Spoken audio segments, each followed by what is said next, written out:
para comentar algunos temas que creo que son de relevancia. Seguramente terminaremos también comentando sobre el caso de Genaro García Luna y el silencio de Felipe Calderón ante el dedo en la llaga que puso el presidente Andrés Manuel López Obrador desde la mañanera. Pero para darle contexto, porque además quiero que me dé su opinión acerca de esto que escribe Anabel Hernández para la Deutsche Welle, este medio público alemán, la agencia de noticias alemana. Déjeme leerle lo que publica Anabel Hernández, que a mí en lo particular me lastima, porque Anabel es una mujer a la que he admirado, pero que creo que sus últimas declaraciones y sus últimos artículos deben de ser, con mucho respeto, cuestionados por lo que expone y por la forma en que lo hace. Mire lo que escribe Anabel Hernández. Dice: año de la discordia. Desencantado con Andrés Manuel López Obrador, Marcelo Ebrard podría estar pensando en formar un nuevo partido político en México, revela Anabel Hernández en su columna para la Deutsche Welle. Y ahí le va, déjeme leerle este artículo para comentarlo con nuestro amigo, que además tengo mucho tiempo que no saludaba. Es una sorpresa para ustedes. Le adelanto que fue el corresponsal de guerra que exhibió a Loretito por su show, aquel del cañonazo, y que le volaba el pelo a Loretito en Afganistán. Ya vamos a platicar con él, pero déjeme leerle esto. 2022, el año en que Andrés Manuel López Obrador cosechará los frutos de la discordia, pregunta Anabel Hernández. Andrés Manuel López Obrador recogerá los frutos de la discordia sembrada en sus primeros 3 años de gobierno. La sociedad está hastiada de la inseguridad y violencia, y un amplio sector repudia la confrontación alentada por el presidente. Dentro del equipo más compacto del presidente de México, Andrés Manuel López Obrador, el 2022 se dibuja como un año de ruptura y una fuerte crisis, no solo dentro de su partido político, Movimiento de Regeneración Nacional Morena, sino también dentro de su equipo de gobierno. Esta crisis y ruptura dentro del gabinete y Morena, afirman personas muy cercanas a Andrés Manuel López Obrador, quién sabe qué personas sean, se traducirá en un presidente menos fuerte, sin operadores políticos eficaces y con crisis que lo someterán a un desgaste.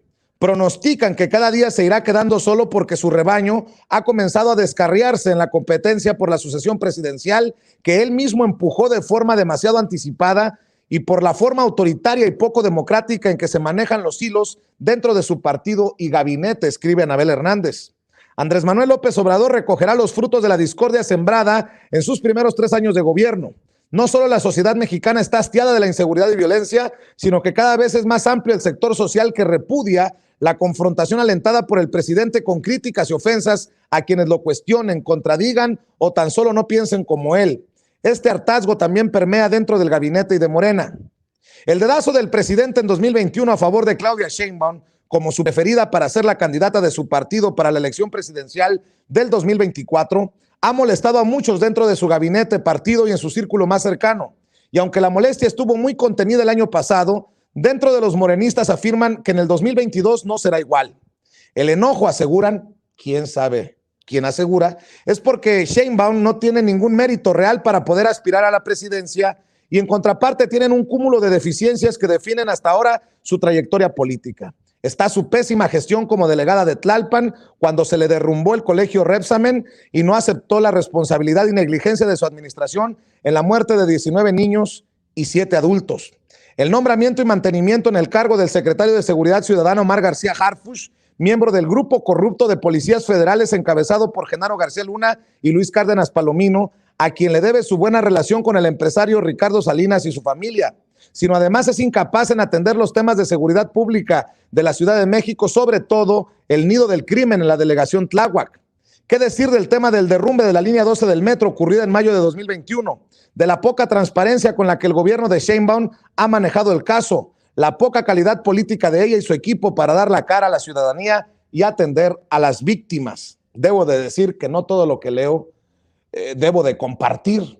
Yo tengo muchas serias dudas y muchos cuestionamientos que ya platicaremos con nuestro invitado de esto que le estoy leyendo. Sigo leyendo. La titular del sistema del transporte colectivo Metro, Florencia Serranía, se negó a comparecer ante el Congreso de la Ciudad de México después de la tragedia que costó la vida a 26 personas, contradiciendo el elemento más fundamental de la democracia, que es la rendición de cuentas. Sheinbaum le cubrió las espaldas porque Serranía es muy cercana a Andrés Manuel López Obrador y a sus hijos. Los dos principales operadores políticos de AMLO que habían mostrado eficacia, Marcelo Ebrard, secretario de Relaciones Exteriores, y Ricardo Monreal, presidente de la Junta de Coordinación Política en el Senado, no solo se sienten desilusionados con el dedazo del presidente, sino que se sienten traicionados. Bueno, no lo sé porque yo la cara que vi de Marcelo Ebrard en Chile y después en Argentina no fue de mucha decepción. Estaba muy contento visitando a Gabriel Boric, el presidente electo de Chile, y anunciando, participando en la reunión de cancilleres de la CELAC para colocar a Argentina en la presidencia precisamente del organismo.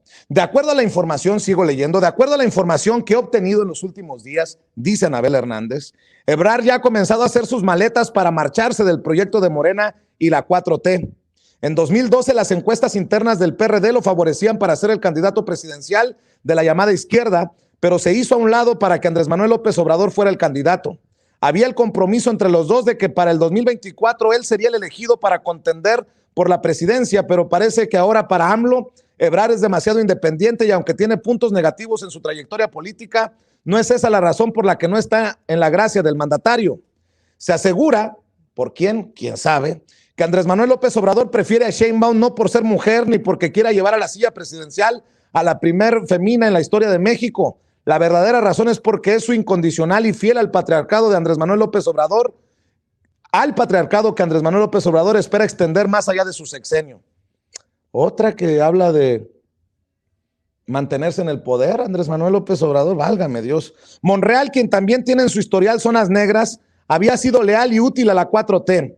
Había sido un eficaz negociador con la oposición y esperaba que al menos realmente hubiera una competencia por la silla presidencial. Una cosa es que acabara la época del tapado, como se conocía a la tradición de mantener oculto hasta el último momento al preferido del presidente en turno para sucederlo, y otra cosa es el dedazo impudoroso de Andrés Manuel López Obrador. El presidente ha menospreciado la influencia que tiene Ebrard y Monreal en el manejo de los hilos reales dentro del Congreso y equipo de gobierno, y pagará un precio por su falta de equidad para con ellos en el juego de la sucesión presidencial. Ninguno de los dos necesita hacer algo específico contra el presidente. Con dejar de hacer y dejar pasar es suficiente y eso tendrá costos para el mandatario. En el 2022 se añadirá a la crisis creada dentro de Morena por la también forma poco democrática en la que se han elegido a sus candidatos para contender en las elecciones a gobernador que se llevarán a cabo este año en 6 entidades: Aguascalientes, Durango, Hidalgo, Oaxaca, Quintana Roo y Tamaulipas. La fórmula del partido para nominar a sus candidatos por encuestas indican desde adentro, ¿por quién? ¿Quién sabe? Es controvertida porque se sabe que dicho procedimiento está viciado de fondo, ya que no hay transparencia ni hay garantía de que no haya manipulación de grupos de intereses, incluyendo el crimen organizado. Válgame Dios, Morena infiltrado por el crimen organizado. Bueno, eso es lo que escribe Anabel Hernández. Eso perjudica principalmente a la ciudadanía porque el criterio no es buscar a las personas más capacitadas ni honestas, como ya ocurrió en algunos estados de la República en las elecciones del 2021. Ya en Oaxaca, la influyente senadora de Morena, Susana Harp, levantó la voz para inconformarse por la forma en que fue designado el candidato del partido a esa gubernatura, Salomón Jara Cruz. Harp es hija del magnate Alfredo Harp Elú, considerado uno de los hombres más ricos de México y tiene un fuerte arraigo e influencia en Oaxaca y el país. Igual pasó en Tamaulipas. La exalcalde de Reynosa, Maqui Ortiz Domínguez, también se inconformó porque el partido de Andrés Manuel López Obrador designó a Américo Villarreal Anaya, hijo del exgobernador priista Américo Villarreal Guerra. Durante su gobierno, el cártel del Golfo, comandado entonces por Juan García Ábrego, llegó al clímax de su poder e impunidad. Se le olvidó mencionar también que Maqui Ortiz era panista a Anabel Hernández, nada más para precisar.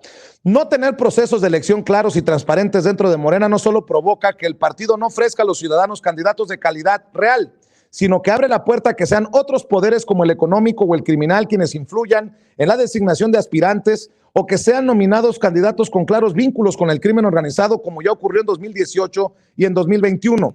Está la crisis intestina en el partido de AMLO, que se afirma que desde hace semanas el líder nacional Mario Delgado, quien pertenece al equipo de Ebrard, es ignorado dentro del partido, es como si no existiera.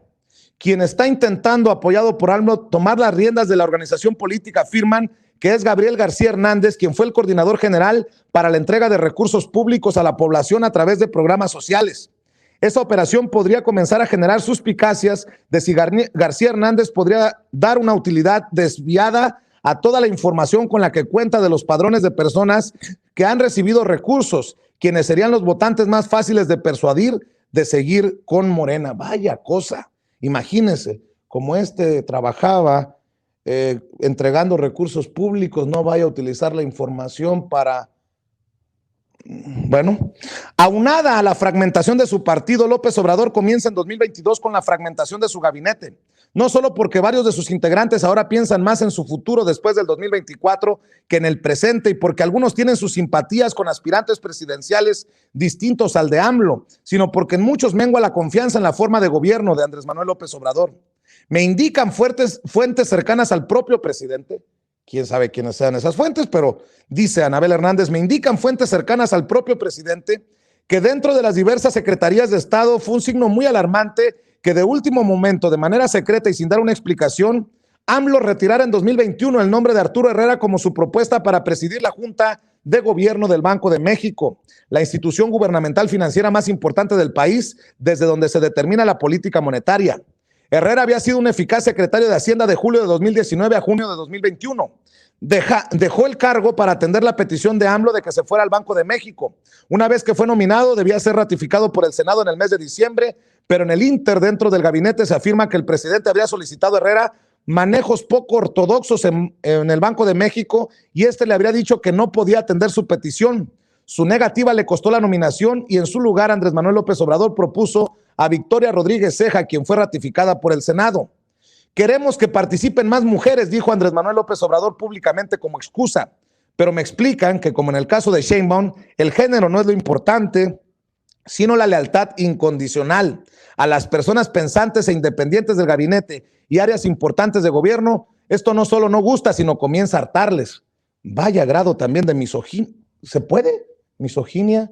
Pues sí, yo creo que por ahí va la cosa. De acuerdo a las personas consultadas, quienes tienen el pulso directo de lo que ocurre en Palacio Nacional, dice Anabel Hernández, aseguran que una de las primeras manifestaciones de las fracturas internas en el gobierno de Andrés Manuel López Obrador y Morena es la crisis actual entre el Poder Ejecutivo, el Poder Judicial y el Instituto Nacional Electoral por la consulta popular de revocación de mandato que debería llevarse a cabo en abril próximo. De manera antinatural, AMLO ha sido el principal precursor de esa consulta por terquedad y vanidad. Evidentemente no quiere que le revoquen el mandato, sino que quiere avasallar, mostrando su popularidad con dos fines principales: poder seguir manipulando a la ciudadanía y como arma y argumento para seguir imponiéndose ante quienes lo cuestionen dentro y fuera de su propio partido y gobierno, incluyendo instituciones autónomas, instituciones internacionales, partidos políticos de oposición, académicos y periodistas. Casi un dictador, ¿no?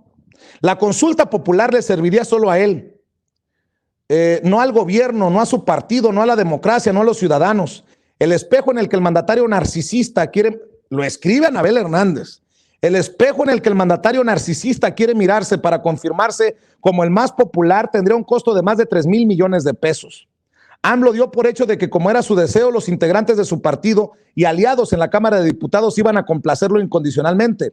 Pero por la propia división y desgaste en Morena y en el gabinete ignoraron su costoso capricho y es principalmente por eso que los propios morenistas en la Cámara de Diputados, en vez de aprobar los 24,649 millones de pesos para el INE en 2022, solicitados en el proyecto de presupuesto de egresos en el cual ya estaban incluidos los gastos para la consulta, solo le aprobaron poco más de 19,000 millones de pesos. Al diputado de Morena, a quien le dieron el cargo de presidente de la Cámara de Diputados, Sergio Gutiérrez Luna, se le responsabiliza de la falta de operación política a favor del deseo del mandatario, más por inexperiencia que por autonomía. El INE propuso suspender la consulta de revocación de mandato hasta que no le asignaran el presupuesto necesario para cumplir con todas las especificaciones legales. Y como AMLO piensa que ceder ante lo racional lo debilita, quiere obligar al INE a hacer la consulta aún sin dinero. La crisis general es real y muy grave. Para enmendar su incapacidad política antes de que finalizara el 2021, Gutiérrez Luna presentó una denuncia penal contra los consejeros del INE. La Suprema Corte de Justicia ordenó al instituto hacer la consulta con o sin presupuesto y un día antes de que finalizara el año, el Tribunal Electoral del Poder Judicial de la Federación le ordenó al gobierno de AMLO dar los recursos económicos al INE para hacer la consulta. Yo tengo otros datos, otra lectura, Anabel. Es decir, la situación regresó al punto de partida. ¿AMLO dará o no dará el dinero para hacer la consulta? Es la primera crisis del 2022, año en que se avisora a un presidente cosechando los frutos de la discordia que él mismo ha sembrado. Escribe Anabel Hernández en el Deutsche Welle allá en Alemania. Y para hablar de este y otros temas, y le voy a agradecer